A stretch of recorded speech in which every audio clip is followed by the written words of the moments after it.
मैं आपको संस्कृत ग्रामर पूरा का पूरा शुरू से लेकर के एंड तक बताऊंगा। अगर आप किसी भी क्लास में पढ़ते हो, क्लास 6 में है, क्लास 7 में है, क्लास 8 में है, क्लास 9 में है, 10th में है, 11th में है, 12th में है, एमएससी कर रहे हैं, कुछ भी कर रहे हैं, जिंदगी के किसी भी दौर में जाते हैं, अगर आपके लिए संस्कृत इंपॉर्टेंट है, आप संस्कृत पढ़ना चाहते हैं, तो ये वीडियो आप स्किप नहीं कर सकते हैं, मेरा वादा है। अगर आप इस वीडियो को शुरू से लेकर के एंड तक देख लेते हैं तो निश्चित तौर पे आप टीचर बन जाएंगे, आप इतने ज्यादा स्मार्ट बन जाएंगे संस्कृत में कि आप दूसरे को पढ़ा पाएंगे। यहाँ पर हम स्टार्ट करते हैं अब अपना संस्कृत ग्रामर, और राइटिंग यहाँ पे में भी थोड़ा मोड़ा ख़राब हो सकता है, तो इसके लिए मैं पहले ही आपसे सॉरी बोल देता हूँ, ठीक है। तो हम संस्कृत ग्रामर स्टार्ट करते हैं। तो देखिए, संस्कृत ग्रामर पढ़ने के लिए सबसे पहले आपको कुछ चीज़ों को जानना पड़ेगा। तो उसमें से सबसे जो पहला चीज़ होता है वो होता है शब्द रूप। क्या होता है? शब्द रूप, ठीक है। उसके बाद जो सेकेंड चीज़ आता है वो होता है धातु रूप, ठीक है। तो हमने यहाँ पर धातु रूप भी लिखा। इसके बाद जो थर्ड चीज़ आएगा वो आपको समझना पड़ेगा कारक, ओके। जो फोर्थ चीज़ है वो आपको समझना पड़ेगा शब्द रूप और धातु, यानी कि कर्ता और क्रिया का मेल, कर्ता और क्रिया का मेल, ठीक है, क्रिया का मेल। तो देखिए, कर्ता क्या होता है?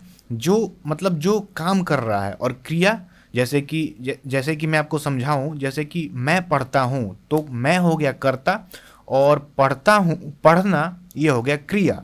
तो इसी क्रिया को हम धातु बोलते हैं, धातु रूप में चलते हैं, ठीक है। और जब किसी भी क्रिया का जब हम इनिशियल रूप, जब उसका मूल रूप जब हम देखते हैं, तो उस चीज़ को हम धातु बोलते हैं। समझ रहे हैं? तो ये चीज़ें हम देखेंगे। और जो इसके बाद हम पांचवी चीज़ देखेंगे वो हम देखेंगे पुरुष विभक्ति और वचन, ठीक है। पुरुष विभक्ति और वचन, तो ये हम चीज़ें देखेंगे। तो मैं कहीं से भी कोई चीज़ पहले से प्लानिंग करके आपको नहीं समझा रहा हूँ कि ये चीज़ें समझानी है, बस जो मेरे दिमाग में अभी आ रहा है मैं आपको समझा दे रहा हूँ डायरेक्टली। तो इसके लिए मैं कोई भी ऑर्डर तैयार नहीं किया हूँ कि क्या क्या चीज़ें कैसे पढ़ानी है, बस मैं आपको समझाने की कोशिश कर रहा हूँ, आप समझिए ध्यान से। तो इसमें आप एक चीज़ और ऐड कर लीजिएगा, वो है लिंग। और अब मैं आपको धीरे धीरे सारी चीज़ें एक एक करके मैं समझा रहा हूँ। तो हम सबसे पहले देखते हैं शब्द रूप पे हम चलते हैं, फिर हम धातु रूप पे आएंगे, मैं आपको दिखाते जाऊंगा, वहाँ पर पीडीएफ में अभी दिखाऊंगा, और फिर कारक देखेंगे, फिर ये चीज़ें देखेंगे, और लास्ट में हम पुरुष तालिका भी देखेंगे, कैसे हम किसको मिलान कैसे करते हैं, जो यहाँ पर मैंने आपको बताया कि कर्ता और क्रिया का मेल कैसे करते हैं। बस इतना ही है संस्कृत में, और कुछ भी नहीं है। मैं आपको जैसे जैसे समझा रहा हूँ, आप इस वीडियो को कंप्लीट देखिए, और देखने के बाद आप ज़रूर बोलेंगे थैंक यू भैया, थैंक यू दोस्त, थैंक यू डियर। तो चलिए हम अपने पीडीएफ पे चलते हैं। सो गाइज, यहाँ पर आप देख सकते हैं ये है शब्द रूपाणी, और नीचे में लिखा है अकारांत पुल्लिंग शब्द, और यहाँ पर है बालक। तो देखिए, जैसे कि कोई बालक है, तो ये बालक का रूप चलता है संस्कृत में। क्या क्या होता है इधर साइड में देखिए, यहाँ पर है एक विभक्ति, और यहाँ पर है वचन। जैसे कि इंग्लिश में कितने वचन होते हैं? 2, सिंगुलर और प्लूरल। और हिंदी में कितने होते हैं? 2, एक वचन और बहुवचन। लेकिन संस्कृत में यहाँ पर 3 होते हैं। कौन कौन होता है? एक वचन, द्विवचन और बहुवचन। एक वचन मतलब एक आदमी के लिए, द्विवचन मतलब कि 2 लोगों के लिए, और बहुवचन मतलब कि बहुत सारे लोगों के लिए, 2 से ज़्यादा। समझ रहे हैं ना? 2 से ज़्यादा, 3, 4, 5 कुछ भी हो, वो सारे बहुवचन में ही आएंगे। और देखिए, यहाँ पर है एक विभक्ति। विभक्ति कितने होते हैं यहाँ पर देखिए, प्रथम, द्वितीय, तृतीय, चतुर्थी, पंचमी, षष्ठी, सप्तमी और संबोधन। तो यहाँ पर आप देख सकते हैं साफ साफ कि यहाँ पे 7 विभक्ति हैं। कितने हैं यहाँ पे?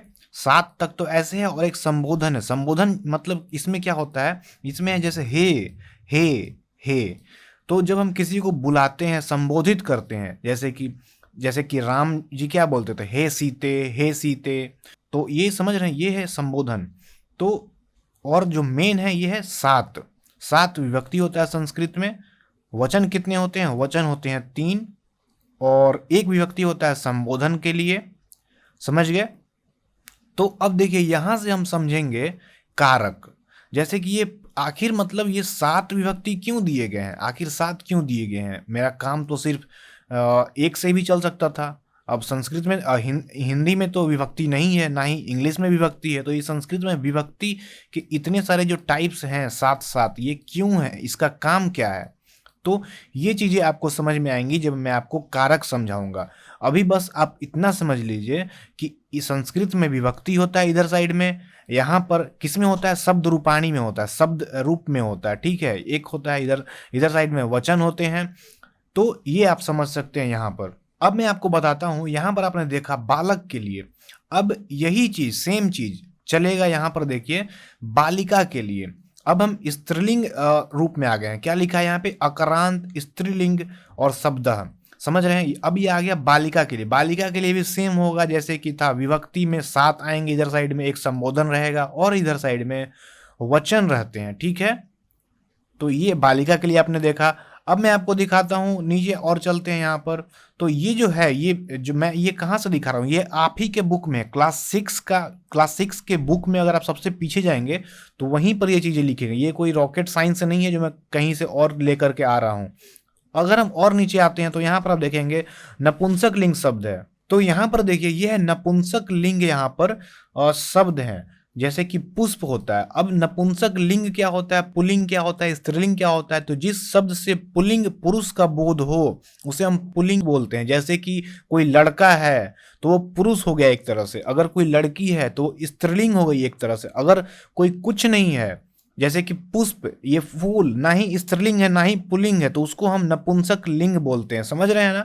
तो इसमें भी सेम है, विभक्ति है और वचन है। वचन कितने हैं, 3 है, और विभक्ति कितने हैं, 7 है, और एक संबोधन के लिए है, समझ गए। अब हम नीचे आते हैं, अब हम थोड़ा और नीचे आते हैं और यहाँ पर देखिए यहाँ पे है इकारांत पुल्लिंग शब्द। अभी आपने देखा था अकारांत, अब हम देख रहे हैं इकारांत। इकारांत और अकारांत क्या होता है, जैसे कि यहाँ पे मुनि है, समझ रहे, ये मुनि। तो ये देखिए ये हर्ष ई है, हर्ष व ई है, तो समझ रहे हैं ना, हर्ष, ये हर्ष ई जो है इसके लिए ये है। और वहां पर क्या था, डायरेक्ट था, बालक, बालक था, वहां पर पुष्प था। तो यहां पर आप देख पाएंगे यहाँ पर है बालक, तो ये अकारांत हो गया। अगर हम आते हैं यहाँ पे बालिका, बालिका का समझ रहे हैं, तो ये हो गया आकारांत, आकारांत। और यहाँ पर देखिए बालक, बालक, तो ये हो गया अकारांत। अगर हम बात करते हैं यहाँ पे नपुंसक लिंग की, अकारांत, तो ये भी नॉर्मल सा है, पुष्प, इसी के लिए ये है अकारांत नपुंसक लिंग। लेकिन जब आप इकारांत में आएंगे तो यहाँ पे ई से कहीं ना कहीं संबंध है। तो आप देख पाएंगे कि मुनि, मुनि जो है, मुनि, ई, मुनि, हर्ष, हर्ष व ई है, इसके कारण ये इकारांत पुल्लिंग शब्द है। अब उकारांत पुल्लिंग शब्द भी होता है, जैसे कि भानु, भानु, हर्ष व ऊ आ रहा है, तो ये वाला आ रहा है, ये वाला ऊ यहाँ पे है न में, तो इसके कारण ये उकारांत पुल्लिंग शब्द है। तो यहां से सिर्फ आप इतना समझें कि अभी तक हमने क्या देखा है, अभी तक हमने देखा है शब्द रूपाणी। हम लोग क्या देख रहे हैं अभी हम लोग देख रहे हैं शब्द रूपाणी, समझ गए। अब मैं आपको नीचे ले चलता हूं, इसके बाद हम देखते हैं धातु रूपाणी, ठीक है। ये देखिए यहां पर आपको क्या दिख रहा है, साफ तौर पे आप बताएंगे। यहां पर आपको जो दिख रहा है वो है धातु रूपाणी। धातु का मतलब क्या होता है, जैसे कि क्रिया को हम बोलते हैं धातु, लेकिन जो मूल रूप होता है, जैसे कि ये हो गया पठ, पठ, तो ये मूल रूप है। लेकिन यहाँ पे पठती है, यहाँ पे पठसी है, यहाँ पे पठामी है, तो ये मूल रूप नहीं है। लेकिन यहाँ पे जो पट है ये मूल रूप है, मतलब इनिशियल फेज, सबसे स्टार्टिंग का, इसके यही धातु होता है, समझ रहे हैं। और ये क्रिया होता है, जैसे कि पढ़ना, तो आप पढ़ेंगे, आप लिखेंगे, आप खेलेंगे, तो क्या करेंगे। जैसे कि किसी भी ग्रामर में 2 चीजें होती हैं मेनली, एक कर्ता और दूसरा क्रिया। जैसे कि मैं आपको पढ़ा रहा हूं तो मैं क्या हुआ, कर्ता, और पढ़ाना क्रिया हो गया। उसी तरह किसी भी जो जब हम बेसिक ग्रामर की बात करते हैं किसी भी लैंग्वेज में, तो वहां पे 2 चीज जरूर रहेगा, कर्ता और क्रिया। तो अभी मैंने आपको एक तरह से शब्द रूप दिखाया जो कि कर्ता था, बालक जो था कर्ता था। अब मैं आपको क्रिया दिखा रहा हूं जो कि है धातु रूपाणी, पठ। अब देखिए यहां पर क्या क्या चीजें आती हैं, तो यहां पर आप देखेंगे, ध्यान से देखिएगा, धातु रूपाणी में आता है पुरुष, और क्या आता है, वचन। वचन तो उसमें भी था, शब्द रूपाणी में भी था वचन, और यहां भी है वचन। यहां पे उस टाइम पे विभक्ति था, लेकिन यहां पे अभी पुरुष है, पुरुषः है, समझ रहे हैं। और नीचे में देखिए क्या है, ये है प्रथम पुरुष, मध्यम पुरुष और उत्तम पुरुषः। समझ रहे हैं, सब जगह पुरुषः है, उस पर ज़्यादा ध्यान मत दीजिए मैं क्या बोल रहा हूँ, मैं बस आप ये समझिए, कंटेक्स्ट समझिए मैं क्या कहना चाहता हूँ। देखिए जैसे कि आप इंग्लिश में पढ़ते थे, क्या पढ़ते थे, पर्सन पढ़ते थे, तो पर्सन में आप पढ़ते होंगे वहाँ पे फर्स्ट पर्सन, समझ रहे हैं, फर्स्ट पर्सन आप पढ़ते होंगे। तो आप इंग्लिश में पढ़ते होंगे फर्स्ट पर्सन। फर्स्ट पर्सन में यहाँ पे अगर हम सिर्फ वचन की बात करते हैं, अगर मेरा वहाँ पे एक वचन होता है और दूसरा बहुवचन होता है, समझ रहे हैं, सिर्फ ये होता है, बीच वाला नहीं होता है, बीच वाला उसमें नहीं होता इंग्लिश में। तो यहाँ पे फर्स्ट पर्सन में क्या क्या आता था, आई आता था, और इधर क्या आता था, वी आता था ना। लेकिन संस्कृत में फर्स्ट पर्सन को हम उत्तम पुरुष बोलते हैं, ठीक है। और यहाँ पर आई के जगह पर वहाँ पर संस्कृत में आएगा अहम, तो ये आपका आ गया यहाँ पे अहम। और इधर साइड में वी आता था, तो संस्कृत में क्या आता है वी के लिए, यहाँ पे आएगा वयम। मैं आपको बताऊंगा बाद में, अभी आप फिलहाल ये समझिए यहाँ पे मैं क्या दिखाना चाह रहा हूँ, और ये सारी चीज़ हम बाद में करेंगे। अभी आप ये समझिए, जो मध्यम पुरुष है और इंग्लिश में यहाँ पे आता है सेकेंड पर्सन आता है, और ये किसके लिए आता है, इधर साइड में यू आता था, और प्लूरल में भी यहाँ पे यू आता था, ठीक है। तो यहाँ पे संस्कृत में त्वम आता है, ये हम आपको आगे सिखाने वाले हैं, अभी आप बस ये समझिए सेकेंड पर्सन और थर्ड पर्सन। तो यहाँ पर देखेंगे प्रथम पुरुष में, प्रथम पुरुष को हम इंग्लिश में क्या बोलते हैं, एक तरह से थर्ड पर्सन, समझ गए। तो जो प्रथम पुरुष है वो थर्ड पर्सन का काम करेगा। थर्ड पर्सन मतलब कि हम किसी और को बोल रहे हैं, जैसे कि ही, सी, इट, और जितने नेम्स आते थे ना, ही, सी, इट, या फिर जो नाम किसी का हो गया, बालक, भास्कर, कुछ भी। और इधर साइड में क्या आता था, और यहाँ पे क्या आता था, यहाँ पे आता था दे, इंग्लिश में दे, वे लोग। तो ये सारी चीज़ें हैं। संस्कृत में क्या क्या चीज़ें आती हैं आपको बताने वाले हैं अभी। बस अभी मेरा यहाँ से समझाने का सिर्फ एक मकसद ये था कि मैं आपको सिर्फ ये दिखा पाऊँ कि धातु रूपाणी में क्या होता है। यहाँ पे आप देखिए, जो प्रथम पुरुष है ये थर्ड पर्सन है, और मध्यम पुरुष जो है ये सेकेंड पर्सन है इंग्लिश का, और जो उत्तम पुरुष है ये फर्स्ट पर्सन है। तो संस्कृत में जब आप इंग्लिश में देखते तो ये यहाँ पे आता था प्रथम, first person, second person, third person. Sanskrit में आप इसको उल्टा कर दिए, प्रथम पुरुष जो थर्ड पर्सन है, मध्यम पुरुष जो सेकेंड पर्सन है, उत्तम पुरुष जो फर्स्ट पर्सन है। तो कंफ्यूजिंग है, लेकिन आपको यहाँ पे समझना पड़ेगा। तो आप यहाँ पे समझें, और मैं आपको अब ले चलता हूँ नीचे में, थोड़ा सा चीज़ें और दिखाता हूँ आपको। तो ये देखिए, तो यहाँ पर देखिए एक चीज़ और है, वो है लकार। तो लकार क्या होता है मैं आपको बताऊं। जैसे कि आप इंग्लिश में क्या पढ़ते थे, टेंस पढ़ते थे ना, तो वही यहाँ पे टेंस का काम कर रहा है लकार। ये लट लकार है, यानी कि वर्तमान काल है। वर्तमान काल मतलब कि अभी, जैसे कि मैं अभी पढ़ रहा हूँ तो ये वाला आएगा, समझ रहे हैं। नहीं समझ रहे हैं तो आपको आगे समझ में आएगा। और अगर जैसे कि मैं पढ़ूंगा तो ये वाला आएगा, किस में आ गया, ये आ गया लिट लकार में, यानी कि भविष्य काल में। और जो और लकार है मैं आपको दिखाता हूँ। तो जो दूसरा आगे का लकार है वो है लंग लकार। तो ये अतीत काल के लिए, जैसे कि मैंने पढ़ लिया, तो यहाँ पे मैंने पढ़ लिया, मैं अभी का काम नहीं हो रहा है, पहले हो चुका है, तो ये है लंग लकार में आएगा। तो ये सारी चीजें आपको यूज करना पड़ेगा आगे में। और आता है एक लोट लकार, अनुज्ञा आदेश, मतलब कि तुम पढ़ो। जब आप किसी को आदेश देते हैं तो वहां पर हम यूज करते हैं लोट लकार को, समझ रहे हैं, लोट लकारः। और एक और आता है विधि लिंग लकार, जो कि अभी यहाँ पर आपको क्लास 6 में नहीं पढ़ना है, वो 7 से आएगा। तो उसके बाद देखिए, अब जैसे ये और है, ये है धातु गम का। गम मतलब कि जाना, तो ये हो गया मूल रूप धातु। लेकिन जब इसका रूप चलता है, जैसे कि पठ था तो पठती चल रहा था, लेकिन यहाँ पे देखिए गम है तो यहाँ पे गच्छति चल रहा है, तो यहाँ पे अंतर हो गया। इसी के कारण जो मूल रूप होता है वो अलग होता है, और ये अलग होता है जो रूप चल रहा है। तो यहाँ पे देखिए पुरुष है, सिंपल है, प्रथम पुरुष, मध्यम पुरुष और उत्तम पुरुष। और इधर एक वचन, द्विवचन और बहुवचन। तो ये जो प्रथम पुरुष है ये है थर्ड पर्सन, ये है सेकेंड पर्सन, और ये है फर्स्ट पर्सन। फर्स्ट पर्सन यानी कि मेरे लिए, जब मैं अपने लिए बोलूंगा कि मैं पढ़ूंगा, मैं जाऊंगा, तो अहम गच्छामि होगा। अगर तुम जाओगे तो त्वम गच्छसि होगा। अगर प्रथम पुरुष है तो अगर मैं किसी को बालक पढ़ता है, बालक जाता है, तो बालकः गच्छति होगा। समझ रहे हैं, नहीं समझ रहे हैं, आगे आप समझेंगे इस चीज को। कब समझेंगे, जब मैं आपको कर्ता और क्रिया का मिलान दिखाऊंगा। तो इसी तरह यहाँ पे फिर आ गया और लिट लकार है, फिर आ गया लंग लकार है, लोट लकार है। तो ये सारी चीज़ें बार बार चलते रहेंगी और यहाँ पे ये धातु रूप का मूल रूप है। तो अभी तक आपने समझा कि शब्द रूपाणी और धातु रूपाणी, आपने अभी तक दो चीज़ें समझ ली है। तो अब मैं आपको तीसरी चीज़ समझाता हूँ जो कि हमारा था कारक। तो ये जो कारक है, अब मैं आपको ये कारक समझाऊंगा, तो थोड़ा सा आप वेट करेंगे। तो कारक समझाने के लिए हम आपको यहीं पर समझा देते हैं कि कारक क्या होता है और कैसे काम करता है। तो देखिए, जैसे कि ये विभक्ति है, प्रथमा विभक्ति है, तो प्रथमा विभक्ति के लिए जो कारक आता है वो होता है कर्ता कारक। ठीक है, तो ये हो गया यहाँ पे कर्ता। जैसे कि बालक पढ़ता है तो बालकः पठति हो रहा है, तो जो बालक है ये कर्ता आ गया। ठीक है, अब देखिएगा ध्यान से मैं क्या समझा रहा हूँ। जो सेकेंड जो कारक होता है, जो द्वितीय विभक्ति में आता है, वो होता है कर्ता ने कर्म को। अब यहाँ पे जो आता है वो है कर्म। और ध्यान से देखिएगा कि जब हम इस कर्ता की बात कर रहे हैं तो ये इसका यहाँ पे हम ने उपयोग करते हैं, ने काम में लेते हैं। जैसे कि बालक ने, मैंने, राम ने।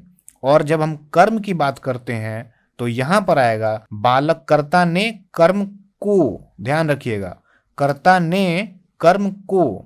जैसे कि बालक को पढ़ना है, बालक को पुस्तक दो, बालक को ये करो, बालक को वो करो। तो जब भी आप किसी वाक्य में को से आप अगर रिलेशन बन रहा है तो वहां पर जो हम विभक्ति यूज करते हैं वहां पे हम द्वितीय विभक्ति यूज करते हैं। और इसी के लिए यहाँ पे इतने सारे विभक्ति दिए गए हैं, क्योंकि किसी भी ग्रामर में आप तो एक ही बात तो बार बार नहीं बोलेंगे किसी को कि हम बालक पढ़ता है, बालक पढ़ता है, बालक पढ़ता है, बार बार तो ये नहीं बोलेंगे। बालक को और भी चीज़ें की जरूरत पड़ सकती है, जैसे कि बालक को पढ़ना है, बालक के लिए पढ़ना है, बालक की मम्मी, बालक के पापा, बालक को टेबल पे बिठाओ।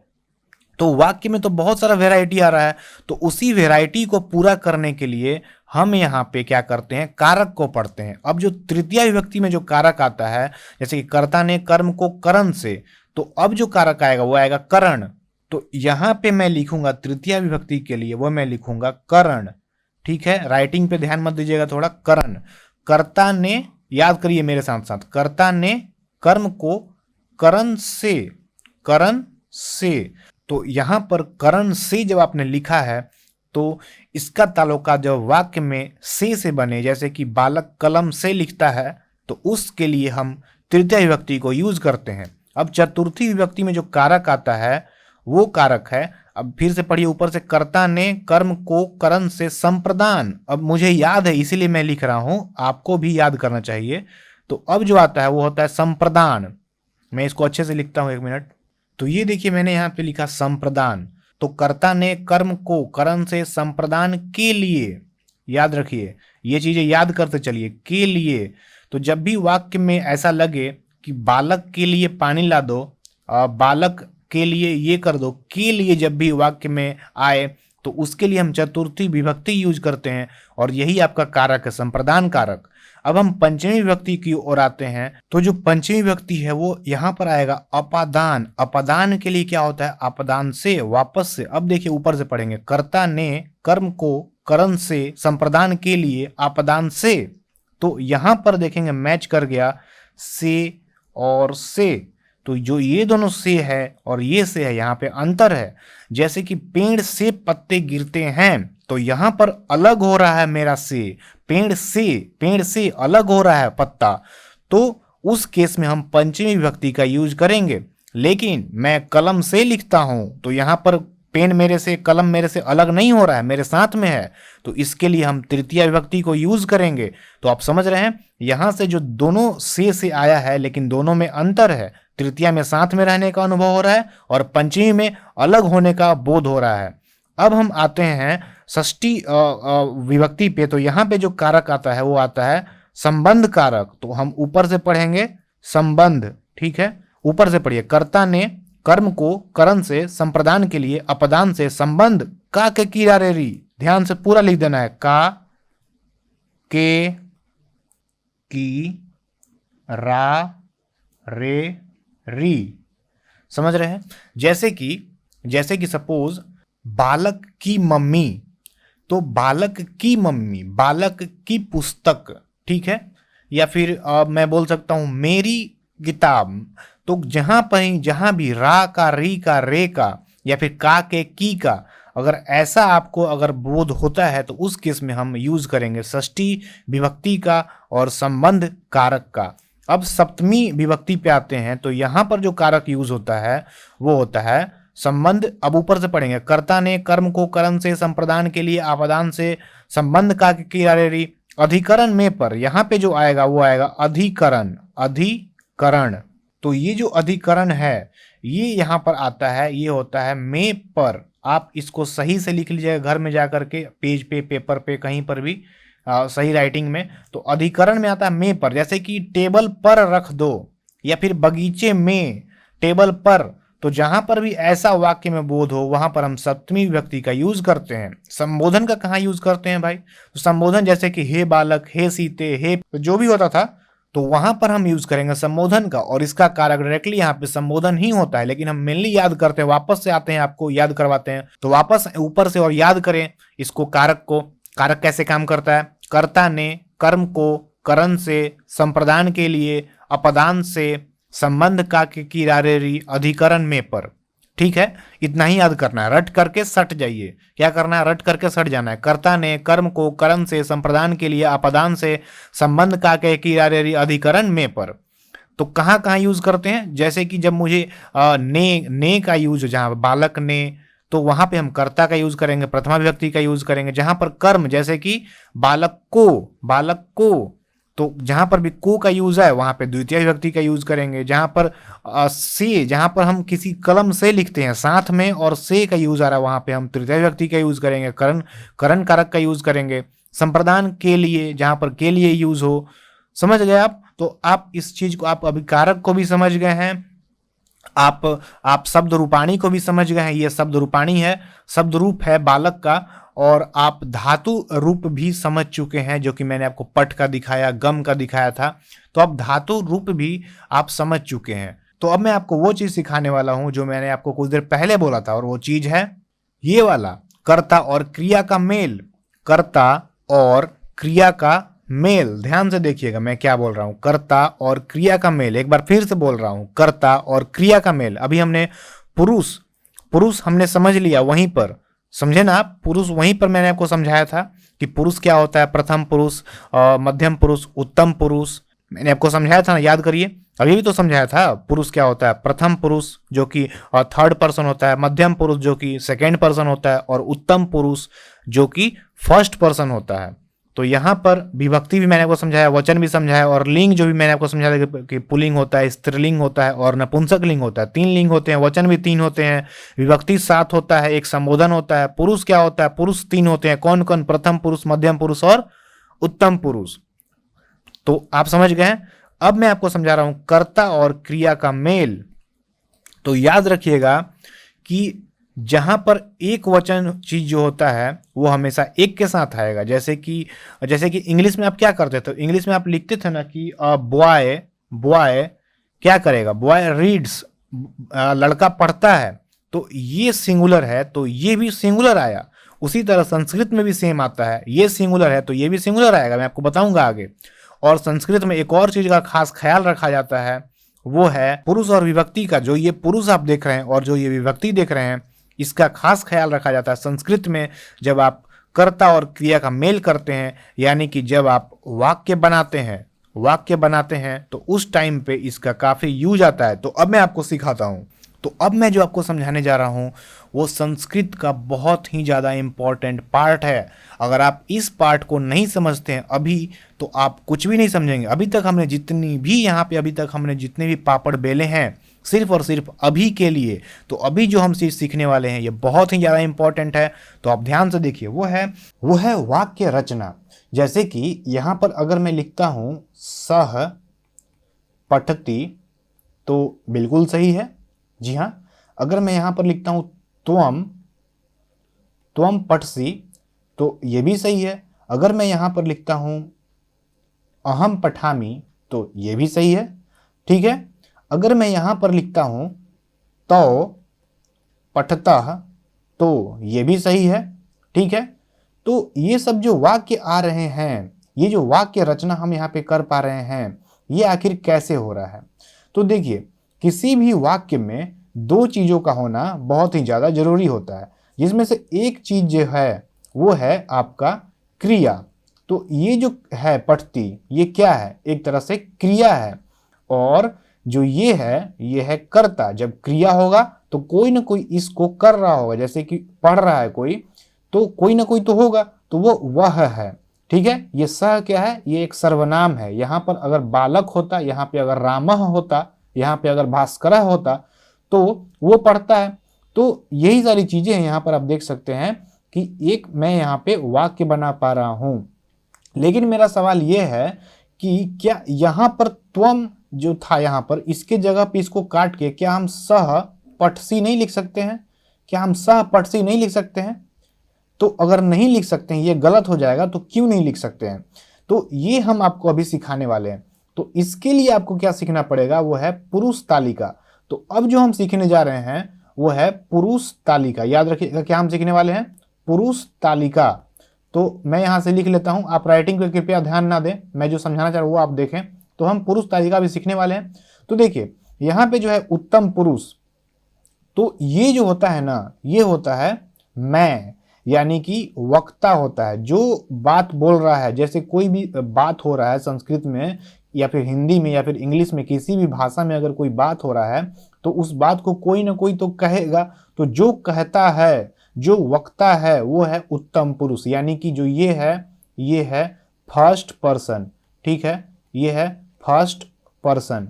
ओके, और जिससे कहते हैं, जैसे कि जो सुन रहा है, ये है श्रोता।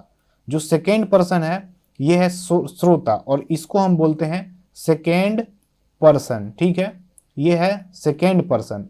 और जो ये है प्रथम पुरुष, जिसके बारे में कहा जाए, जैसे कि मैं बोल रहा हूं आपसे, आप श्रोता हैं और मैं हूं वक्ता, लेकिन मैं बोल रहा हूं राम के बारे में, मैं बोल रहा हूं सीता के बारे में, मैं बोल रहा हूं गीता के बारे में।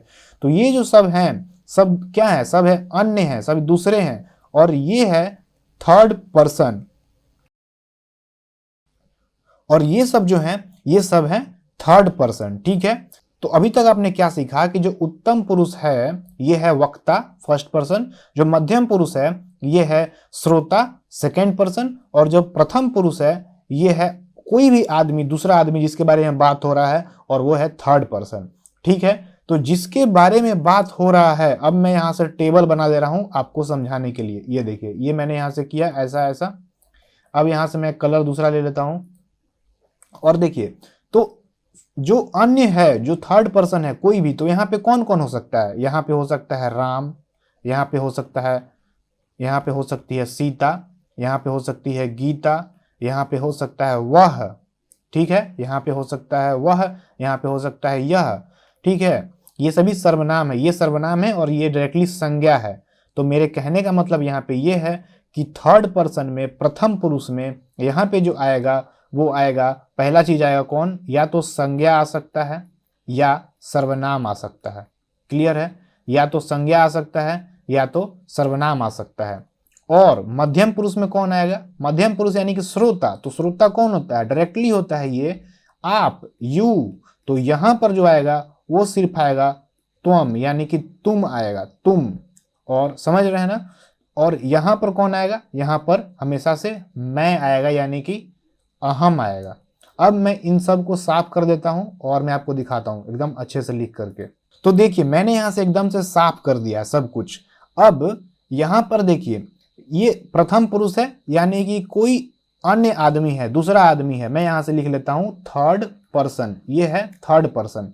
तो थर्ड पर्सन के लिए संस्कृत में जो वर्ड आता है, जो मूल रूप है, यहां पे मैं ऊपर में लिख रहा हूं, ये है एतत्, या स्लैश कर लीजिए एतद। ठीक है, तो इसका जो रूप चलता है तीनों लिंगों में चलता है। कौन कौन चलता है अभी आप स्क्रीन पर देख सकते हैं।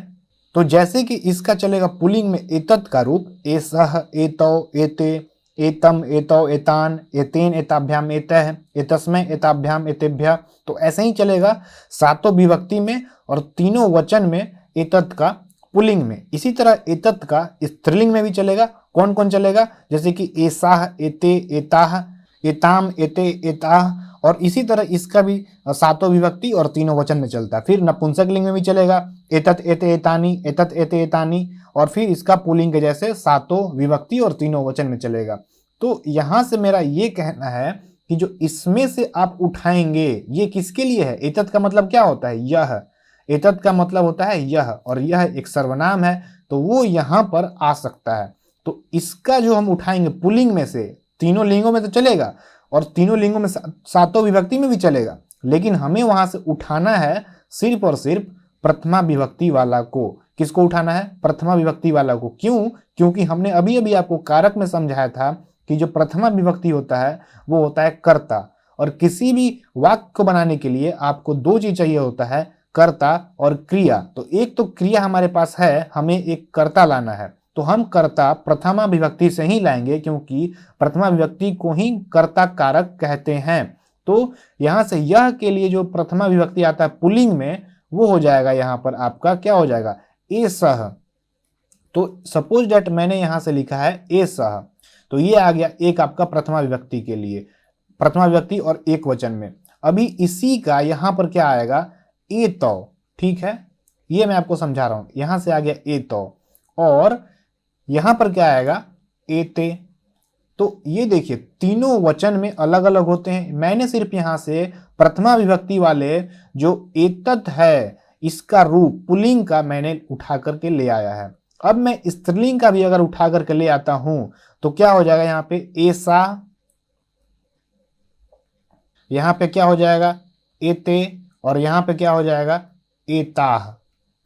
तो ये देख रहे हैं आप, मैं यहां से दो चीजें उठा करके लाया। यह है स्त्रीलिंग का, एतत का, स्त्रीलिंग का, सिर्फ प्रथमा विभक्ति का मैंने यहाँ पे तीनों वचन में लिख दिया है, ठीक है।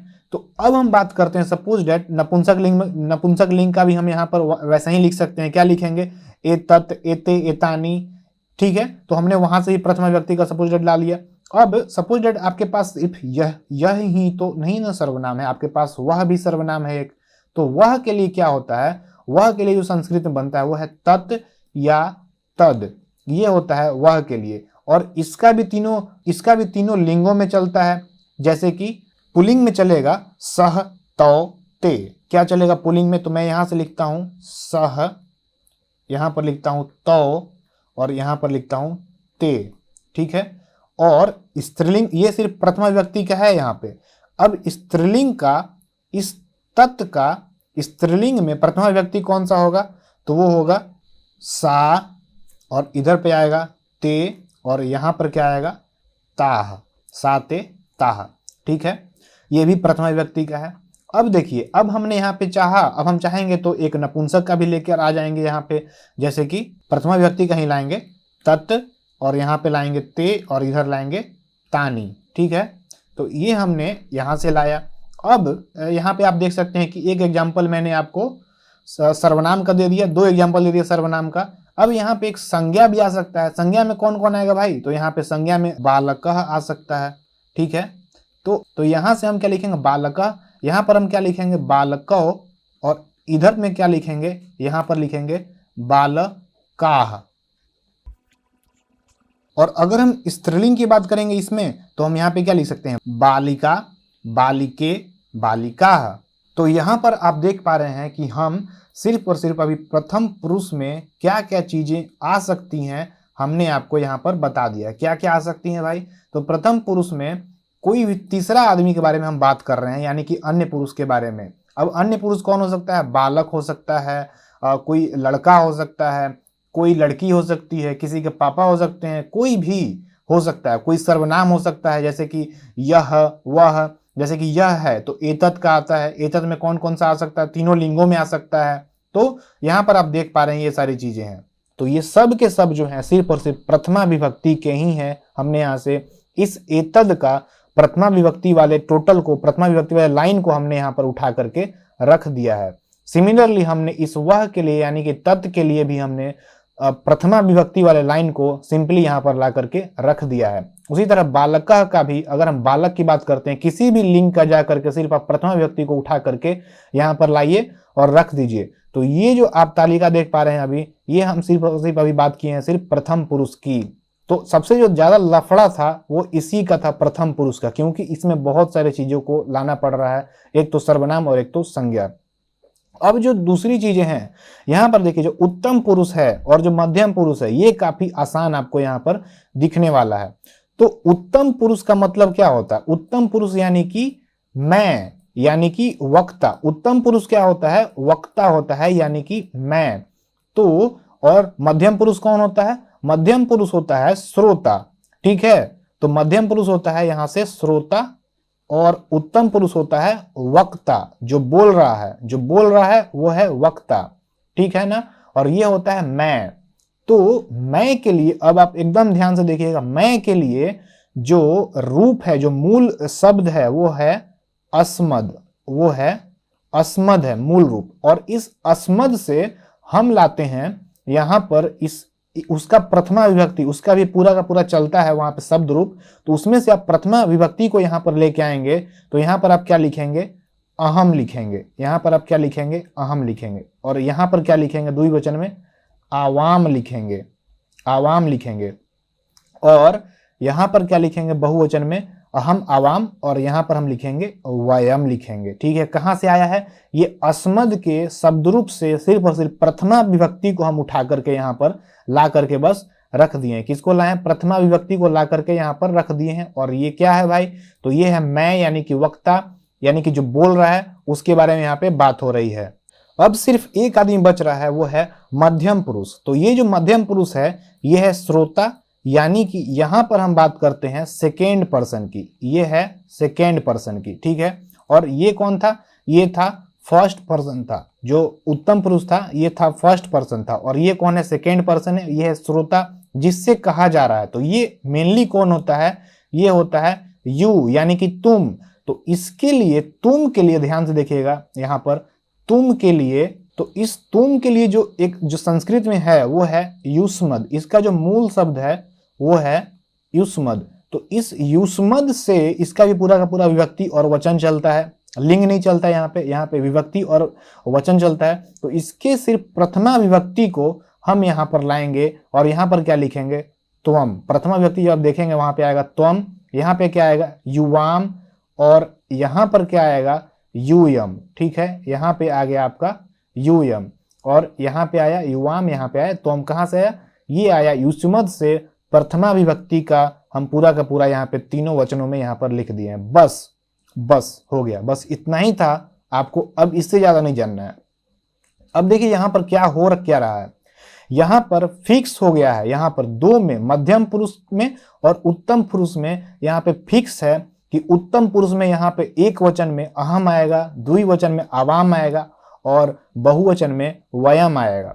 उसी प्रकार मध्यम पुरुष में फिक्स है कि यहाँ पर हमेशा से त्वम आएगा, द्विवचन में युवाम आएगा और यहाँ पे बहुवचन में यूयम आएगा। ठीक है, और यहाँ पर प्रथम पुरुष में फिक्स नहीं है कि यहाँ पर तो संज्ञा और सर्वनाम कुछ भी आ सकता है। वचन के हिसाब से यहाँ पर आप प्रथमा विभक्ति को ही लाएंगे, सभी में तीनों लिंगों में जाएंगे, जैसे कि एतत् के तीनों लिंगों में जाएंगे और तीनों लिंगों में से किसी का भी हम प्रथमा विभक्ति को ला करके यहाँ पे रख देंगे। चाहे हम एतत् में चले जाएं, एतत् के पुल्लिंग में जाए, स्त्रीलिंग में जाए, नपुंसक लिंग में जाए, चाहे तत् के स्त्रीलिंग में जाए, पुल्लिंग में जाए, नपुंसक लिंग में जाए, चाहे हम डायरेक्टली बालक जा करके हमको सिंपली वहां से प्रथमा विभक्ति को यहाँ पर लाना होगा। प्रथमा विभक्ति को ही क्यों लाएंगे? प्रथमा विभक्ति को ही क्यों लाएंगे? क्योंकि प्रथमा विभक्ति में जो होता है वो होता है कर्ता। आपने कर्ता ने पढ़ा है, कर्ता ने, प्रथमा विभक्ति के लिए ही हमने पढ़ा है कर्ता ने। तो ये जो कर्ता ने है, किसी भी वाक्य में कर्ता का रहना बहुत ही जरूरी है। तो इसी के लिए हम यहाँ पे लाएंगे सिर्फ और सिर्फ प्रथमा विभक्ति को। तो अभी जो मैंने आपको सिखाया ये सब है, ये सब किसके लिए है? ये सब है कर्ता के लिए। यानी कि अभी तक हमारा वाक्य में जो सबसे महत्वपूर्ण है, यहाँ पर हम कर्ता को दे रहे हैं, ज्यादा इंपॉर्टेंस दे रहे हैं कर्ता को। तो इस तरह के वाक्य को हम क्या बोलते हैं? कर्तृवाच्य बोलते हैं। इस तरह के वाक्य को हम क्या बोलते हैं? कर्तृवाच्य। इस तरह के वाच्य को हम क्या बोलते हैं? कर्तृवाच्य। ठीक है, जिसमें कर्ता की ज्यादा प्रधानता होती है। अब एक और टाइप का वाक्य होता है जो कि होता है कर्मवाच्य, ठीक है, कर्मवाच्य होता है। तो इस कर्मवाच्य में जैसे कि हमने अभी क्या पढ़ा है कि प्रथमा विभक्ति में कौन था, कर्ता ने, द्वितीय विभक्ति में कौन जाएगा, कर्ता ने कर्म को, तो द्वितीय विभक्ति में कौन जाता है, कर्म होता है, कर्म प्रधान होता है। तो जब आप कोई वाक्य में अगर आप कर्म को ज्यादा प्रधानता देते हैं, अगर आप कर्म को ज्यादा प्रधानता देते हैं तो वहां पर जो है ये चीजें आपको वहां पर काम नहीं करेंगी, समझ रहे हैं, वहां पर ये चीजें काम नहीं करेंगी। हालांकि इसका यूज रहेगा लेकिन कर्मवाच्य में हम वहां पर दूसरा रूल चलता है। आपको मैं आगे आने वाली वीडियो में बताऊंगा कि कैसे हम कर्तृवाच्य से, कैसे हम इस कर्तृवाच्य से कर्मवाच्य में कैसे चेंज करते हैं। यानी कि ये वॉइस हो गया एक तरह से, ये है पैसिव वॉइस और ये है एक्टिव वॉइस। एक्टिव वॉइस में आप जानते हैं ना एक्टिव वॉइस और पैसिव वॉइस क्या होता है, जैसे कि वह वेद पढ़ता है, तो इसी को हम कर्मवाच्य में क्या करेंगे, उसके द्वारा वेद पढ़ा जाता है, समझ रहे हैं। कर्तृवाच्य में क्या होता है कि वह वेद पढ़ता है, तो कर्मवाच्य में क्या हो जाएगा, उसके द्वारा वेद पढ़ा जाता है। तो यहां पर जो हम ये चीजें हैं, ये कर्मवाच्य की चीजें हम बाद में देखेंगे। कर्मवाच्य में क्या करते हैं हम, ये जो आप पठ देख रहे हैं और जो इसका रूप चल रहा है लट लकार में, ऐसा पठती पठता पठंती, पठसी पठथा पठत और पठामी पठावा पठामा, तो ये रूप वहां पर नहीं चलेगा कर्मवाच्य में। वहां पर ये जो आप देख रहे हैं, ये जो चल रहा है पठ का अभी जो चल रहा है, ये है क्लास 6 में जो आपको दिया गया है, 7 में जो दिया गया है, ये है परस्मय पदी, ठीक है, ये है परस्मय पद। और जब आप आगे के क्लास में जाएंगे, 10th वगैरह में जाएंगे, तो वहां पर आपको आत्मनेपदी का भी आपको आत्मनेपदी का भी ज्ञान कराया जाएगा। तो कर्मवाच्य में आत्मनेपदी का जो क्रिया होता है इस तरह का, ये सब धातु रूप जो होता है आत्मनेपद का वहां पर चलता है कर्मवाच्य में। तो वो चीजें हम बाद में सीखेंगे। फिलहाल अभी क्योंकि आपको बेस देना है, तो अभी हम डायरेक्टली एक्टिव वॉइस में यानी कि कर्तृवाच्य में ही चलेंगे। और कर्तृवाच्य में क्या क्या होता है, अब आप इसको भूल जाइए। एक होता है भाववाच्य भी होता है, तो वो सब आपको बाद में अगली वीडियो में बताऊंगा। अभी आप इतना समझ लीजिए यहाँ पर कि आपको क्या समझना है, आपको समझना है कि एक प्रथम पुरुष होता है, एक मध्यम पुरुष होता है, एक उत्तम पुरुष होता है। उत्तम पुरुष यानी कि वक्ता यानी कि मैं, मध्यम पुरुष यानी कि श्रोता यानी कि तुम, प्रथम पुरुष यानी कि थर्ड पर्सन, किसी के बारे में बात कर रहे हैं। इसमें कौन आ सकता है भाई, तो इसमें बालक आ सकता है, इसमें राम आ सकता है, इसमें श्याम आ सकता है, इसमें गीता आ सकती है, इसमें सीता आ सकती है, कोई भी आ सकती है, ठीक है। लेकिन मध्यम पुरुष में फिक्स है कि तुम आएगा, त्वम आएगा। और जो ये त्वम है ये कहां से आया है, तो ये है युष्मद के शब्द रूप से। कौन सा है भाई, वहां पे हम सिर्फ और सिर्फ प्रथमा विभक्ति को ही लेकर के यहाँ पर आ रहे हैं, क्योंकि यहाँ पे हम कर्तृवाच्य समझ रहे हैं। तो यहाँ पे कर्ता प्रधान है, तो कर्ता यानी कि प्रथमा विभक्ति, और प्रथमा विभक्ति युष्मद का यहाँ पे त्वम युवाम और यूयम होता है। और उसी प्रकार हम उत्तम पुरुष का भी प्रथमा विभक्ति लाएंगे। उत्तम पुरुष में अहम का यानी कि अस्मद का हम प्रथमा विभक्ति में जाएंगे और वहां से लेकर के आएंगे, वहां से क्या लेकर के आएंगे, अहम, आवाम और वयम, क्लियर। और उसी प्रकार जो प्रथम पुरुष है इसका यहां से अगर हम सर्वनाम की बात करते हैं तो एतद का पुल्लिंग में जाएंगे और वहां से हम प्रथमा विभक्ति को लेकर के आएंगे, तो ये वाला बनेगा, ठीक है, ये वाला बनेगा। और अगर हम स्त्रीलिंग में जाते हैं तो ये वाला बनेगा, अगर हम नपुंसक में जाते हैं तो यहाँ पे एतत् आ जाएगा, ठीक है। इसी प्रकार आप यहाँ पे ला सकते हैं। तो यहाँ पर हमने आपको ये सारी चीजें बता दी हैं। अब मैं आपको नेक्स्ट चीज बताता हूँ, इसको मैं यहाँ से क्लियर करता हूँ। तो अभी आप यहाँ पर क्या देख रहे हैं, सिंपली आप धातु रूपाणी देख रहे हैं। तो ये जो धातु है, ये धातु जैसे कि कोई भी मूल शब्द जैसे कि पट है, तो इसको हम धातु बोलते हैं। और ये जो बन रहा है अभी, ये सब जो चल रहा है, ये सब चल रहा है प्रश्मय पद का, ये सब है जो भी लकार चल रहे हैं, ये सब, ये लकार जो चल रहा है, जैसे कि ये है वर्तमान काल में है, ये भविष्य काल में है, ये जो है ये है अतीत काल में है। तो ये सब अभी परस्मय पद में चल रहा है। और परस्मय पद और जो भी मैं बोल रहा हूँ आत्मनेय पद, ये सब कैसे बनते हैं, ये सब भी आपको नॉलेज होना चाहिए ना। तो ये जो है ये मूल धातु है और इसी से इस सभी का निर्माण हुआ है। तो ये सब कैसे बनते हैं, तो संस्कृत में प्रत्यय का बहुत ही ज्यादा इंपॉर्टेंट रोल है।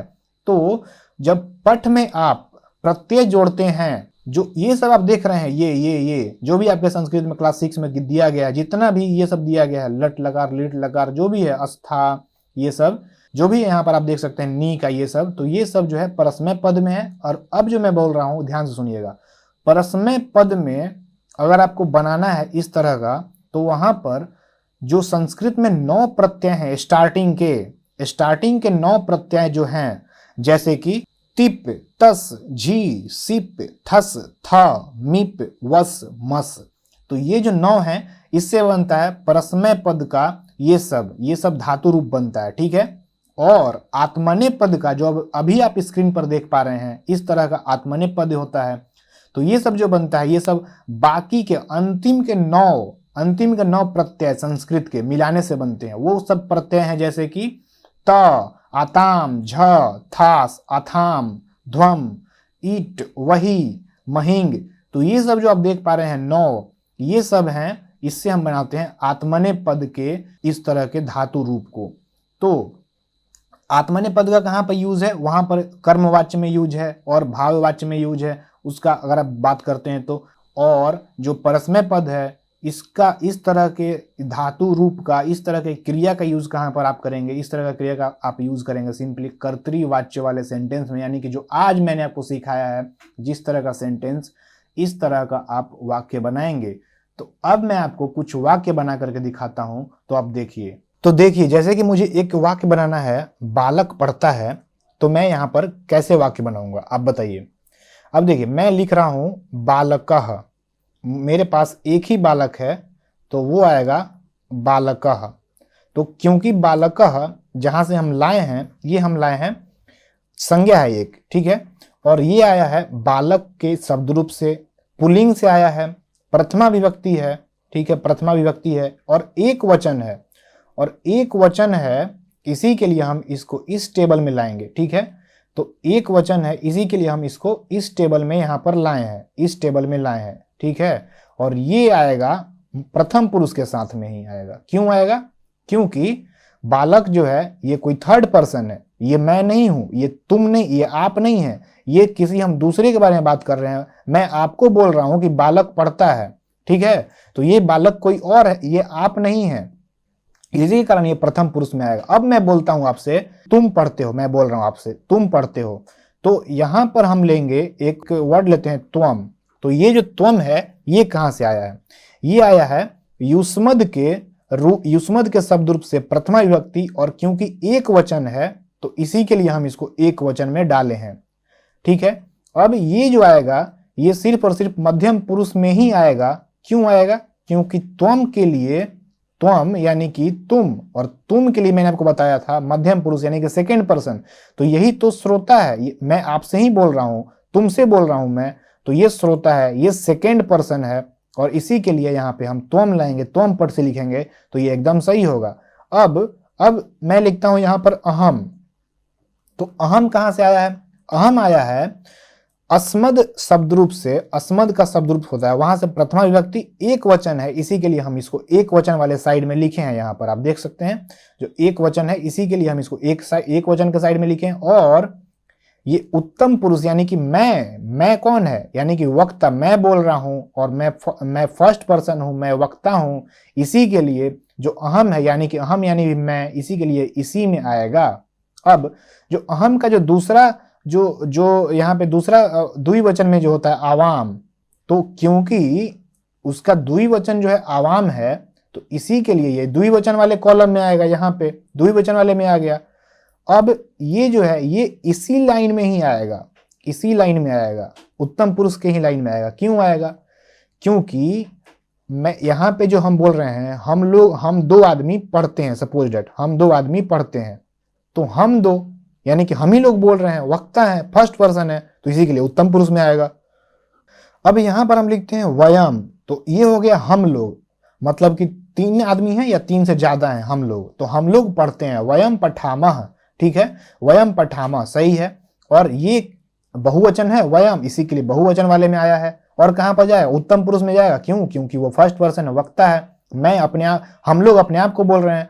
तो ये चीजें हैं। और संस्कृत में जो ऑर्डर है, जैसे कि पठामः वयम लिख देंगे आप, तो ये भी गलत नहीं है। ये ऑर्डर संस्कृत में इंपॉर्टेंट नहीं होता है, आप ऑर्डर कुछ भी रख सकते हैं, लेकिन हाँ अच्छा लगने के लिए, समझने के लिए आप पहले लिखेंगे वयम फिर लिखेंगे पठामा, तो भी ज्यादा अच्छा लगता है, लेकिन नंबर नहीं कटेगा। अगर आप पठामा वयम लिख देते हैं, अगर आप पठावा आवाम लिख देते हैं, यहाँ पे ऐसे लिख देते हैं, पूर्ण विराम देते हैं, तो सही है। अब देखिए त्वम का जो इधर द्विवचन में आता है, ये आता है त्वम, और एक क्या आएगा, युवाम, युवाम आएगा। तो जो युवाम पठता है ये भी सही है। क्यों आया? क्योंकि ये द्विवचन है, तो द्विवचन वाले कॉलम में आया है और मध्यम पुरुष में जाएगा। क्यों? क्योंकि हम श्रोता के बारे में बात कर रहे हैं, तुमसे बात कर रहे हैं, तो तुम के लिए मध्यम वाला जो है मध्यम पुरुष रिजर्व है। यहाँ पर क्या आएगा, यूयम, ये तो आपको पता ही है। तो यूयम, यूयम यहाँ पे पठत। अभी जो हम आपको बता रहे हैं सिर्फ और सिर्फ पठ का सिर्फ हम आपको यहाँ पे बता रहे हैं, लेकिन यही सेम चीज आप क्या कर सकते हैं, यहाँ पे चरती के लिए इस्तेमाल कर सकते हैं, खेलती के लिए इस्तेमाल कर सकते हैं, खेल के लिए, चर के लिए, या फिर जो भी होता है, जैसे धावती कर सकते हैं, धावती मतलब दौड़ना, नृत्यति कर सकते हैं, डांस करना, गच्छति कर सकते हैं, जाना। तो आप किसी भी धातु के साथ अगर आप उसके इस तरह के रूप में आते हैं, इस तरह के पुरुष में जाते हैं, तो उसके हिसाब से आप यहाँ पे सेम चीज, ये जो त्वम है, जो युवाम है और युवम है, ये सब बालक है, ये सब फिक्स रहेगा। और जो ये है, ये वाला पठती पठतक क्रिया आप चेंज कर लीजिएगा तो आपका वाक्य भी चेंज हो जाएगा। यानी कि जैसे कि हमने लिखा बालका पठती, बालका पठती, अब हम लिखते हैं बालका धावती, फिर हम लिखते हैं बालका नृत्यति, फिर हम लिखते हैं बालका कुछ भी, बालका गच्छति। तो देख रहे हैं कितने सारे वाक्य आप बना पा रहे हैं सिर्फ और सिर्फ एक लाइन से। तो आप यहां से बनाते हैं इतने सारे वाक्य, फिर यहां से बनाते हैं त्वम पठसी, त्वम पठसी, त्वम गच्छसी, त्वम चलसी, त्वम खेलसी, कुछ भी आप कर सकते हैं। तो यहाँ पर आप देख सकते हैं। अब यहाँ पर एक चीज बच रहा है, तो यहाँ पर भी आप आ, जैसे कि यहाँ पे हम क्या लेंगे, तो बालका है तो हम यहाँ पर क्या लेंगे, बालको लेंगे। यानी कि बालक का पुल्लिंग में या फिर स्त्रीलिंग में या फिर नपुंसक लिंग में आप किसी में भी जाकर के प्रथमा विभक्ति का द्विवचन उठा करके आप लाइए, यहाँ पर डाल दीजिए, चाहे वो कुछ भी हो, चाहे वो बालक हो, चाहे वो बालिका हो। यानी कि आप स्त्रीलिंग में जा रहे हैं बालिका के लिए, आप यहाँ पे जो मैंने आपको बताया था सर्वनाम, यानी कि जैसे कि सह बताया था, तो सह तो आएगा यहाँ पर एक वचन में, द्विवचन में क्या आएगा, यहाँ पे आएगा तो यहाँ पर आ जाएगा तो पठता, तो ये भी सही है आपका। अगर आप लिखते हैं तो पठता तो ये भी सही है। अब बहुवचन में क्या लिखेंगे, यहाँ पर लिखेंगे आप ते। तो अगर आप ते लिखते हैं इस तरह का और लिखते हैं ते पठंती, तो ये भी सही है। तो ये जो ते है ये कहाँ से आया, ये आया, ते कहाँ से आया, सह तो ते, सह ये वाला आया है तत् से। तत् इसका मूल शब्द है, इसका चलता है तीनों लिंगों में, क्या चलता है, शब्द रूप चलता है। वहां से हम प्रथमा विभक्ति का वचन के हिसाब से यहाँ पर ला करके सेट कर देंगे और यही इस तरह से आपका वाक्य बन रहा है। तो आप देख रहे हैं ना कि आप कितना सारा आप यहाँ से वाक्य बना रहे हैं और बिल्कुल सही सही। तो मैंने आपको बताया ये सारी चीज आप अप्लाई कर सकते हैं किसके लिए, बहुत सारी क्रिया के लिए, पठती है, चलती है, खेलती है, धावती है, कुछ भी आप कर सकते हैं। तो सारी क्रिया के साथ आप ऐसा कर सकते हैं। और ध्यान से जैसे कि अब लिट लकार है तो आपने यहां तो किया ही किया। अब जैसे कि ये लिट लकार है, लोट लकार है, लंग लकार है, विधिलिंग लकार है, तो उस सब में भी ये सब जो है, जैसे कि आवाम है, त्वम है, यूयम है, वयम है, अहम है, त्वम है, ये सब का पोजीशन वैसा ही फिक्स है। ये सब अटल नियम है कि यहाँ पर अस्मद का फर्स्ट, यहाँ पे अस्मद का प्रथमा विभक्ति वाला ही सब आएगा, फिक्स है। यहाँ पर युष्मद का प्रथमा विभक्ति वाला तीनों वचन में ही यहाँ पर आएगा, फिक्स है, ठीक है। चाहे वो किसी भी आप लकार में जाएं, किसी भी लकार में जाएं, वो फिक्स है, यहाँ पर यही आएगा। और प्रथम पुरुष में कौन आएगा, प्रथम पुरुष में फिक्स है कि संज्ञा का या सर्वनाम का प्रथमा विभक्ति वाला वचन के हिसाब से यहाँ पर आ जाएगा, ये फिक्स है। किसके लिए फिक्स है, सबके लिए फिक्स है। लट लकार में भी, लिट लकार में भी, लंग लकार में भी, लोट लकार में भी, सब में। यहाँ पर भी, यहाँ पर अगर आप सेट कर लिट लकार में देखिए सेम बालका पठिष्यति एकदम सही है, त्वम पठिष्यसि एकदम सही है, अहम पठिष्यामि एकदम सही है। इसी प्रकार ये यहाँ पर अगर आप देते हैं, यहाँ पर बालका अपठत ये भी सही है, त्वम अपठः ये भी सही है, अहम अपठम ये भी सही है, सब सही है। तो ये जो है आप देख पा रहे हैं स्क्रीन पे, ये फिक्स है, यही इसका स्वरूप है। और इसको हम बस यहाँ पर इस सब को आप क्रिया को चेंज कर सकते हैं, या तो आप लकार को चेंज कर लीजिए, चाहे तो आप अनुज्ञा आदेश में ले आइए, विधि लिंग लकार में ले जाइए, आप अतीत में ले जाइए, किसी में ले जाइए, और किसी क्रिया को ले जाइए, चलती पठती, यहाँ पर आप देखेंगे नीचे में क्या लिखा है, मैं आपको दिखाता हूँ। ये सब जैसे कि एव में इस तरह ही हस, चल, खेल, खाद, पा, दृश्य, जो ये सब है, ये सब के साथ सब यहाँ पे आएगा। जैसे कि है ना, ये चल तो यहाँ पे चलतू आ जाएगा, चल आ जाएगा, चलानी आ जाएगा। तो इस तरह से आप कितने सारे वाक्य बना सकते हैं बस इसको फिक्स करके। देख रहे हैं ना, मध्यम पुरुष त्वम फिक्स है, युवाम फिक्स है, यूयम फिक्स है। मैं आपको फिर से बोल रहा हूं, बार बार रिपीट कर रहा हूं, यही चीज, सेम चीज रिपीट कर रहा हूं कि सेकेंड पर्सन में श्रोता होता है, और श्रोता यानी कि तुम, और तुम के लिए हम जाएंगे युष्मद में, वहां से प्रथमा विभक्ति को उठा करके यहां पर लाके रख देंगे तीनों वचन के हिसाब से। उसी प्रकार उत्तम पुरुष यानी कि मैं और मेरे लिए, अहम कहां से आया, तो ये अस्मद से हम प्रथमा विभक्ति का जाकर के पूरा का पूरा वचन के हिसाब से यहां पर रख देंगे, ठीक है। और इसी प्रकार प्रथम पुरुष में यानी कि अन्य किसी हम तीसरे आदमी के बारे में बात कर रहे हैं, जैसे कि हो जाएगा कोई भी संज्ञा या सर्वनाम, जैसे कि बालक हो सकता है, लता हो सकता है, सीता हो सकती है, गीता हो सकता है, मुनि हो सकता है, कोई भी हो सकता है, ठीक है, भानु हो सकता है, कोई भी हो सकता है। और साथ ही सर्वनाम भी हो सकता है, जैसे कि तत् या ए तत् का रूप लाएंगे आप, और किसी का भी, बालक का भी, किसी भी लिंग में जाए वहां से आप उठा करके डायरेक्टली क्या लेकर के आएंगे, आप लेकर के आएंगे प्रथमा विभक्ति को। तो जो प्रथम पुरुष है इसमें 3 लिंग भी चलेंगे, ठीक है ना, 3 लिंग भी चलेंगे इसमें। लेकिन मध्यम पुरुष में तुम के लिए लिंग नहीं चलता है, यहां पर सिर्फ एक ही आपको शब्द रूप मिलेगा, युष्मद, उसका 7 विभक्ति ही बस होता है। उत्तम पुरुष का भी जो अस्मद है उसका भी लिंग नहीं चलता है, सिर्फ एक ही होता है आमतौर पे जब आप पढ़ेंगे, जब आप अभी पढ़ रहे हैं, ठीक है। तो ये सारी चीजें हो गई, मैंने आपको समझा दिया, अब मैं इसको यहां से क्लियर कर देता हूं, तो आप समझ गए हैं। तो यही था आपका बेसिक ग्रामर, जिसमें हम संस्कृत में सिंपली हमने सीखा कि कारक और क्रिया का मिलान कैसे करते हैं। जो नेक्स्ट वीडियो आएगा मेरा संस्कृत ग्रामर पे, वहां पे भी हम बहुत सारी चीजें सीखेंगे संस्कृत में, यानी कि संस्कृत में हम फिर आगे सीखेंगे, आपको वाच्य सिखाएंगे, कर्तृवाच्य, कर्मवाच्य, भाववाच्य, किसको कैसे हम इसमें से उसमें कैसे करेंगे। प्रत्यय, संस्कृत में प्रत्यय का बहुत ही ज्यादा इंपॉर्टेंस है। जो आप ये सब देख पा रहे हैं, जो मूल शब्द है इसका, जैसे कि इसका मूल शब्द कौन सा है, इसका मूल शब्द है गम। तो गम से जो ये सब बन रहा है, गच्छति, गच्छता, गच्छन्ति, ये सब कैसे बना है, तो ये सब बना है प्रत्यय से। प्रत्यय को अगर आप मूल शब्द में जोड़ देते हैं, लास्ट यहाँ पर मूल शब्द में अगर आप प्रत्यय को जोड़ते हैं तो इस सब का निर्माण होता है। 18 प्रत्यय है संस्कृत में ये सब बनाने के लिए, तो हम वो सब प्रत्यय भी देखेंगे, वाच्य परिवर्तन देखेंगे। अनुवाद का तो आज स्टार्टिंग था, बस एक मैंने आपको बेसिक दिया है कैसे आप वाक्य बनाते हैं। और एक और चीज बच रहा है यहाँ पे, आप सोच रहे होंगे कि जैसे कि हमने आपको क्या बताया, कर्ता का यूज बता दिया कि कर्ता वाला प्रथम विभक्ति को ला करके रख देंगे सेंटेंस में। तो हमने आज आपको सबसे छोटा वाक्य बनाया है यहाँ पे, जैसे कि सह है, ठीक है। तो ये जो सह है, सह पठतु, ये हमने सबसे छोटा वाक्य बनाया है आपके लिए, सबसे छोटा, यानी कि एक है क्रिया और एक है कर्ता। लेकिन जब आप लंबे वाक्य बनाएंगे, जैसे कि सह पुस्तकम पठतु, लिखेंगे यहाँ पे सह, लिख देता हूं मैं, सह पुस्तकम और पठतु, ठीक है, ये मैंने बनाया वाक्य, ठीक है। तो अभी देखिए, एक कर्ता हो गया, एक हो गया आपका क्रिया, तो ये तो कर्ता हो गया, ये क्रिया हो गया। अब ये क्या है, तो ये है कर्म। कर्म क्यों है, क्योंकि देखिए ये द्वितीय विभक्ति में है, और द्वितीय विभक्ति में आपने क्या पढ़ा था, कर्ता ने कर्म को, तो वह पुस्तक को पढ़े, जो यहाँ पे हम आदेश दे रहे हैं, अनुज्ञा या आदेश कर रहे हैं, वह पुस्तक को पढ़े। तो पुस्तक को, कर्ता ने कर्म को, कर्ता ने कर्म को, तो जो ये है ये द्वितीय विभक्ति है और ये कर्म है यहाँ पर। तो ये आप देख रहे हैं कि यहाँ पे हमने इस तरह से यूज किया। अब कर्म को हमने यूज कर लिया, हमने कर्म को यूज कर लिया। अब जो तृतीय विभक्ति होता है, कर्ता ने कर्म को करण से, तो आप उसका यूज कैसे करेंगे, करण से का, तो उसका आप यूज करेंगे जैसे कि बालकः जो है वो, जैसे कि वह जाता है, लिखेंगे सह गच्छति, ठीक है, हमने लिखा सह गच्छति, वह जाता है, ये हो गया क्रिया और ये हो गया कर्ता। तो अभी आप देखें कर्ता क्रिया। अब मैं आपको तृतीय विभक्ति का यूज करके दिखाता हूं, यानी कि करण कारक का।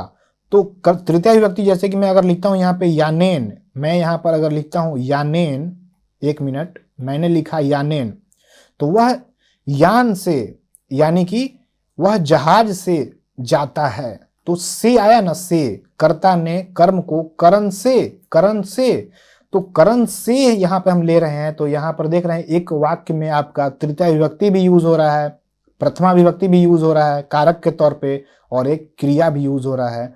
तो इसी प्रकार आप चतुर्थी विभक्ति का यूज कर सकते हैं के लिए जहां पर यूज होता है, और पंचमी का भी यूज कर सकते हैं जहां पर से होता है। तो यहाँ पर जो से होता है ये होता है अलग होने के लिए, जैसे कि वृक्षात पत्राणि पतंती। तो वृक्षात जो आया वो किसके लिए आया है, पंचमी विभक्ति के लिए आया। वृक्ष से पत्ते गिरते हैं, तो पत्राणि के लिए आया है पतंती। ये है आपका पत्राणि, ये हो गया आपका मेन संज्ञा। इसी के चलते यहाँ पे जो वर्ब आया है पतंती, पत्राणि बहुवचन है तो पतंती ये भी बहुवचन आया, ठीक है। और यहाँ पे वृक्षात आ गया, ये किसको दर्शा रहा है, पंचमी विभक्ति को, यानी कि अपदान कारक को, षष्ठी के लिए। तो इसी प्रकार आप षष्ठी विभक्ति का भी यूज कर सकते हैं, जिसमें कि का के की रारेरी होता है। जैसे कि यह मेरा घर है, तो आप क्या लिखेंगे संस्कृत में, इदम मम गृहम अस्ति, लिख सकते हैं ना आप, इदम मम गृहम अस्ति। तो जो मम आया, मम कहाँ से आया, कहाँ से आया मम, आपका मम आएगा अस्मद के, यानी कि मैं, यानी कि जो अस्मद रूप था जहां से हम अहम ले रहे थे प्रथमा विभक्ति के लिए, तो जो अहम ले रहे थे प्रथमा विभक्ति के लिए उसी का षष्ठी विभक्ति में मम होता है, तो आप वहां से ले सकते हैं। तो संस्कृत काफी इजी है और काफी, अगर आप सोचेंगे तो भारी भी है, लेकिन अगर आप समझ पा रहे हैं जो मैंने आपको समझाया, अगर आप इसका 50% भी समझ गए इस वीडियो में तो काफी है। तो आप नेक्स्ट वीडियो का इंतजार करें, जिसमें मैं आपको बताऊंगा कि वाच्य परिवर्तन, प्रत्यय, संधि, समास, अव्यय का ही बहुत ज्यादा यूज होता है। तो ये सब चीज भी हम आगे बात करेंगे। और हम बात करते हैं अपने पुरानी चीज़ों की। तो यहाँ पर मैंने आपको संस्कृत ग्रामर में क्या क्या बताया था, शब्द रूप सीखेंगे, धातु रूप, कारक, कर्ता, क्रिया का मेल, पुरुष, विभक्ति, वचन, लिंग। अब आप यहाँ पर अगर आपने इस वीडियो को कंप्लीट देखा यहाँ तक, तो आप ये सारे पे आपका कमांड हो गया होगा, शब्द रूप, धातु रूप, कारक, कर्ता, क्रिया का मेल, पुरुष, विभक्ति, वचन, लिंग। आपने हर चीज यहाँ पे कर लिया है। और क्या अब आप बोलिए कि क्या जो मैंने आपको पढ़ाया है ये आपके ज़िंदगी में क्या कभी काम नहीं आएगा? क्या आप अगर क्लास 6 में पढ़ रहे हैं, आप 10th में पढ़ रहे हैं, आप 12th में पढ़ रहे हैं, आप 8th में पढ़ रहे हैं, कुछ भी कर रहे हैं, तो क्या जो मैंने आपको चीज़ें बताई क्या ये काम नहीं आएंगी? तो अगर ये काम आएंगी तो आप इस वीडियो को लाइक करें, शेयर करें, और अगर आप चाहते हैं मैं आगे कौन सी टॉपिक पे वीडियो बनाऊं संस्कृत में, तो आप नीचे कमेंट करें और साथ ही साथ चैनल को सब्सक्राइब करें, क्योंकि मैं अब यहाँ पे सारे के सारे क्लास 6 से लेकर के 10 तक का पूरा सारे चैप्टर्स का एक एक लाइन, एक एक वर्ड, पूरा का पूरा चैप्टर पढ़वाऊंगा और आपको वहाँ पर क्वेश्चन आंसर कराऊंगा, हर चीज़ करवाऊंगा। तो आप इस चैनल को सब्सक्राइब करें, ज़्यादा से ज़्यादा शेयर करें और चैनल को भी सब्सक्राइब करें। अगर आप संस्कृत ग्रामर या फिर कोई भी कुछ भी पढ़ना चाहते हैं तो हमारा जो वेबसाइट है वो है maktos.com। आपको मैं बता दूं, maktos.com जो हमारा वेबसाइट है, आप यहाँ पर आकर के भी कुछ सारी चीज़ें पढ़ सकते हैं। तो दोस्तों फिलहाल के लिए इस वीडियो में इतना ही। आज हमने आपको पूरी की पूरी संस्कृत ग्रामर का बेसिक्स दे दिया है। अब हम आपको नेक्स्ट क्लास में कुछ और चीज़ें सिखाएंगे। तब तक के लिए देखते रहिए और सीखते रहिए।